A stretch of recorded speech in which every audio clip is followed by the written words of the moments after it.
Hi, how you doing there, folks? It's great to see you. It's great to see you all again.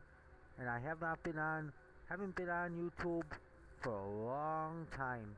Haven't made any videos for a while, and you're probably wondering what exactly it is that happened in the video of what this was a response to. Well, I'm gonna explain, okay? The kids that I was having trouble with in the video, I was having trouble with them before I even started going to that internet cafe. It started from in the neighborhood where I was living. I was living in their neighborhood and they knew it, okay? I'm walking past the park on Grand Street, which is between Eldridge Street and Christie Street, and one of the kids spit at me. So I said, "What are you spitting at?" And then they started throwing stones at me. Started throwing cans. I had to call the police. They were chasing after me. And it happened right there 3 other occasions after. Then I started going to this internet cafe, and lo and behold, those kids were there. And but it did not happen right away. Okay, there was trouble when I was having trouble with them when I was coming from there a couple times.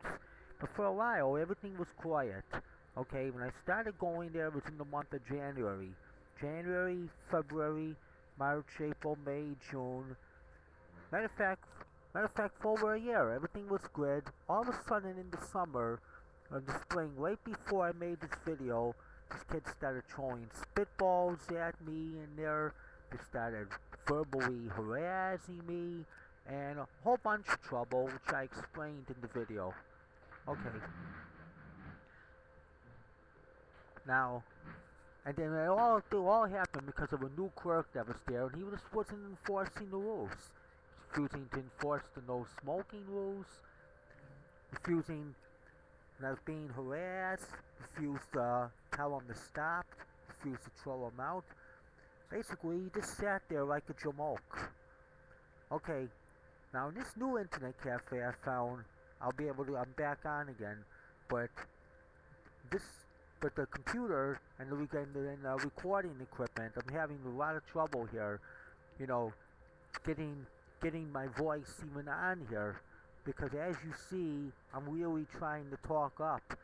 I'm trying to talk to a small little hole here, and that's the reason why I'm holding the mic real close up to my face. There's a lot of comments about why you hold the mic right in front of your mouth. Well, folks, I don't hold the mic right in front of my mouth. This is what's going to end up happening. You see? My voice hardly even gets on here. My voice hardly will even get on here if I don't hold the mic right in front of my mouth.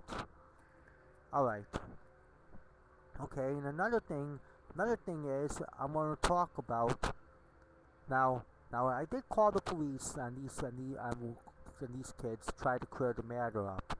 Okay, someone made a comment. How come no one helped you? Well, one guy did help me. He called the police with a cell phone, and I called them a few times. Basically, they just didn't do nothing, folks. They got this high school principal thinking of hear no evil, see no evil. And they basically just didn't do anything, folks, in order to stop it. In uptown, in Midtown Manhattan, a homeless woman, complete stranger, never seen before, belted me right across the face. Cop seen it. I tried to get him to arrest her for doing it. He basically said, "You don't have any blood on you. Let it go. Come on, come on." She's at the woman's homeless shelter there, and she's going in there.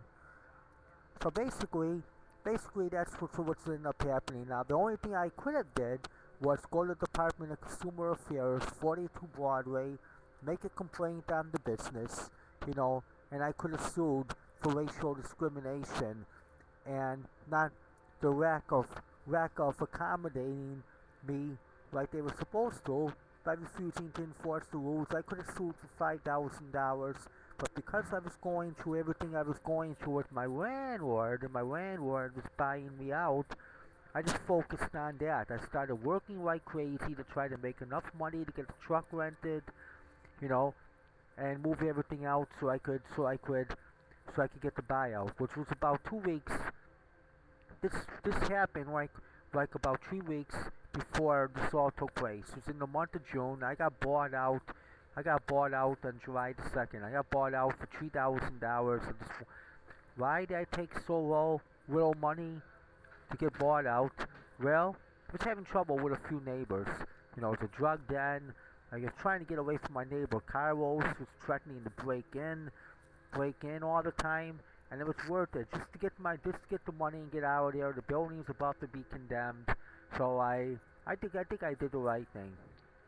Now, once out of there, I was going to lease request at another place where I was going to get my own computer. I was going to, you know, and everything. And as it turned out, I've been homeless for the past few months. Why?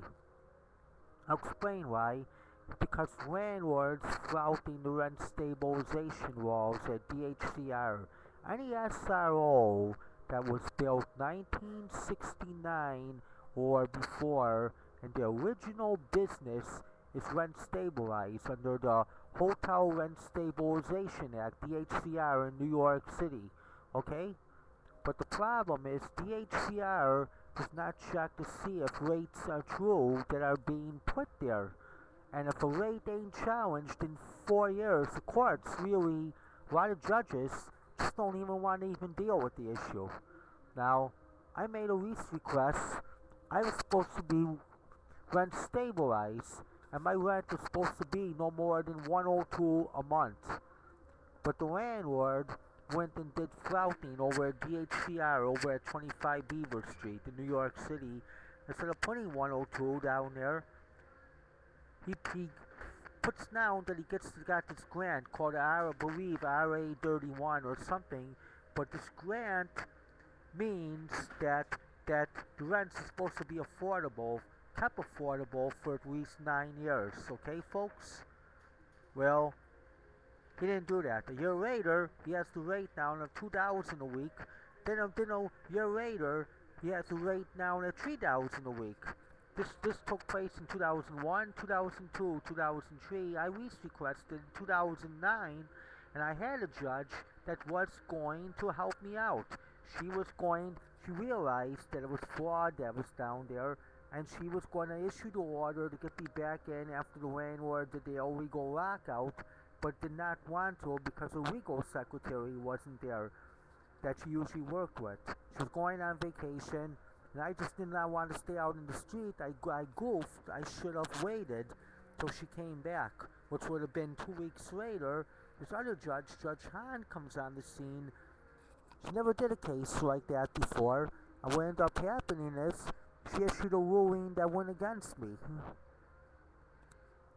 Alright, that's what ended up happening, and to go even further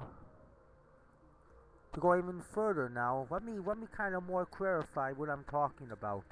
Okay, any building that's an SRO that was opened 1969 or before, built 1969 or before, and that's the hotel, the original business from 1969 or before, that's a hotel SRO, single room occupancy building.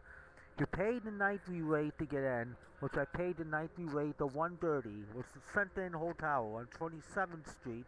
The next day, 8:30 in the morning, I issued the lease request, which I got from LS&Y Legal Services. My old lawyer, Rosalind Black, made it out, okay?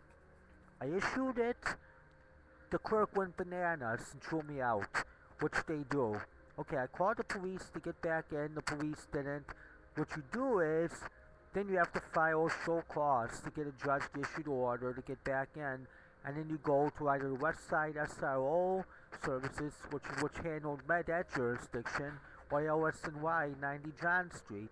Well, what ended up happening is, I just told you earlier that I didn't get back in, and then my lawyer told me to lease request in these other buildings, but then talked me out of it a month later once I was ready, and told me it's better to try to get into this non-profit building, which I'm going to be getting in soon. So once I get in there, I'm going to be able to buy my own computer, and I'll be on YouTube all the time, you know? Alright, it's good to see you folks. It's great to be back.